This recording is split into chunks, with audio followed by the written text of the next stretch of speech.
آپ نے اکثر یہ سنا ہوگا کہ شوہر جو ہے وہ بیوی کا مزاجی خدا ہوتا ہے۔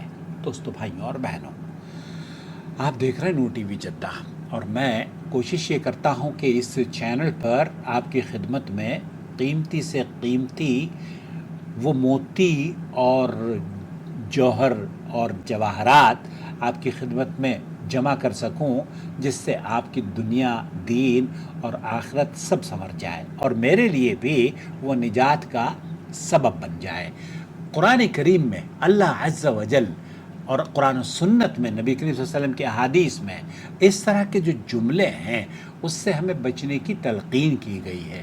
کسی کو یہ کہہ دینا کہ شوہر تمہارا مزاجی خدا ہے، اس کا مطلب یہ ہے کہ اس دنیا میں آپ یہ تصور لے کر بیٹھ گئے ہیں کہ مزاجی خدا بھی ہوتا ہے، اور وہ خدا جو کہ جس کی عبادت کی جاتی ہے، وہ معبود جو لا شریک لہ، اس کا کوئی شریک نہیں، وہ بھی ہے۔ کیا ایسا ممکن ہے؟ قرآن کریم اس کے بارے میں کیا فرماتا ہے؟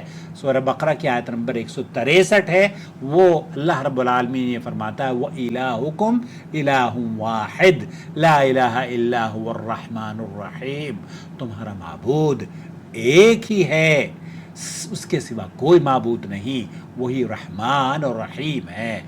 یہ آیت کریمہ، یہ اعلان رب العالمین کی طرف سے اس بات کو بالکل واضح کر دیتا ہے کہ معبود جو رب ہے، جو ہمارا خالق اور مالک ہے، صرف اللہ ہے۔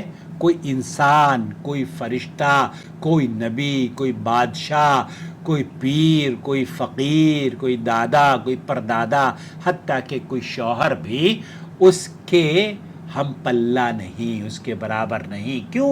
وَإِلَٰهُكُمْ إِلَٰهٌ وَاحِدٌ۔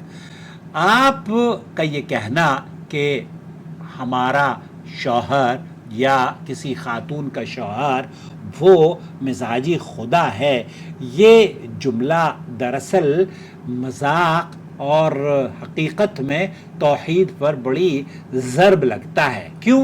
کیونکہ اس سے یہ تصور پیدا ہوتا ہے کہ ایک اللہ ہے اور دوسرا کوئی مزاجی خدا بھی ہے جو انسان ہے اور جس کا حکم اس کے موڈ پر چلتا ہے۔ جب وہ نرم ہے تو نرم ہے، گرم ہے تو گرم ہے۔ حالانکہ اللہ کا قانون تمام تر وہ انصاف کرتا ہے اور وہ اس طریقے سے موڈ پر منحصر نہیں ہوتا۔ افرأیت من اتخذ الہہ ہوا، کیا تم نے اس کو دیکھا جس نے اپنی خواہش کو اپنا معبود بنا لیا؟ یاد رکھیے دوستو، بھائیوں اور بہنوں، انسان خواہ شوہر ہو یا بادشاہ، وہ مزاجی ہو سکتا ہے مگر خدا نہیں ہو سکتا۔ اللہ رب العالمین جو اس دنیا کا مالک اور خالق ہے، جس کے فیصلے عدل پر مبنی ہیں، انصاف پر مبنی ہیں، رحمت پر ہیں، حکمت پر ہیں، مزاح پر نہیں ہیں، وہ موڈ پر فیصلے نہیں کرتا۔ اللہ کے رسول صلی اللہ علیہ وسلم نے فرمایا ہے، جس نے اللہ کے سوا کسی اور کی قسم کھائی، اس نے گویا کفر یا شرک کیا۔ من حلف بغیر اللہ فقد کفر او اشرک، یہ ابو داؤد اور ترمذی کی روایت ہے۔ جب غیر اللہ کے نام کی قسم لینا شرک ہے تو کسی کو لفظ خدا تعبیر کرنا یا اسے الہیت کا وہ منظر اور وہ رشتہ اور وہ منصب دے دینا، یہ تو بہت بڑی زیادتی کی بات ہے۔ ایک کہنے والے یہ کہہ سکتے ہیں کہ عرب کے اندر بھی تو رب الاسرہ کا لفظ استعمال کیا جاتا ہے۔ اب آتے ہیں ایک دوسرے لفظ کی جانب جو کہ آپ لوگوں کے ذہن میں آ سکتا ہے کہ رب الاسرہ کا لفظ بھی عرب میں استعمال کیا جاتا ہے۔ اس کا یہ مطلب نہیں ہوتا کہ وہ آپ کا رب ہے، بلکہ اس کا یہ مطلب ہوتا ہے کہ وہ خاندان کا نگران یا گھر کا سربراہ ہے۔ یہاں رب کا مطلب خدا نہیں بلکہ نگران اور کفیل ہوا کرتا ہے۔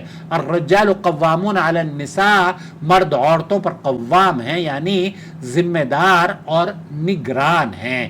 یہی قوام کا مفہوم ہے رب الاسرہ کے لفظ میں، یعنی شوہر یا والد گھر کی دیکھ بھال کرنے والا ہوتا ہے مگر وہ معبود نہیں۔ اللہ کے رسول صلی اللہ علیہ وسلم نے فرمایا ہے کلکم راع وکلکم مسئول عن رعیتہ، تم میں سے ہر ایک نگران ہے اور ہر ایک سے اس کی رعیت کے بارے میں پوچھ گچھ کی جائے گی۔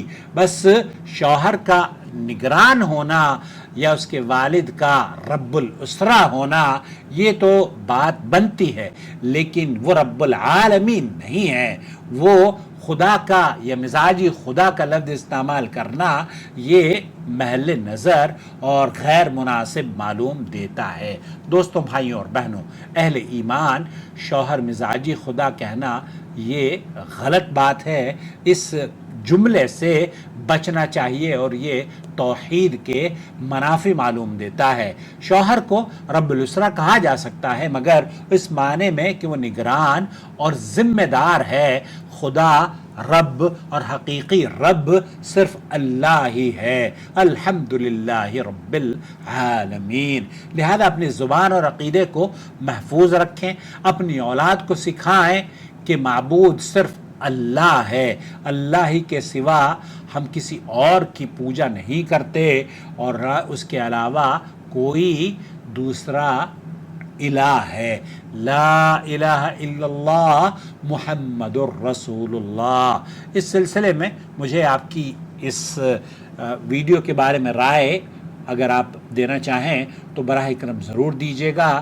آپ کی محبت اور آپ کا حوصلہ ہمیں آگے بڑھائے گا، ہمت دے گا، اور ہم اگلی ویڈیو اس سے زیادہ خوبصورت اور قیمتی مواد لے کر آپ کی خدمت میں حاضر ہوں گے۔ تب تک اپنا بہت خیال رکھیے۔ اللہ حافظ، والسلام علیکم ورحمۃ اللہ وبرکاتہ۔ بہرحال شیخ ابن باز یہ کہہ رہے ہیں الواجب على علماء الحق أن يتقوا الله وأن يعلموا الناس وأن يرشدوا الناس من طريق الإذاعة، من طريق الكتابة والصحافة، من طريق التلفاز، يعلموا الناس دينهم.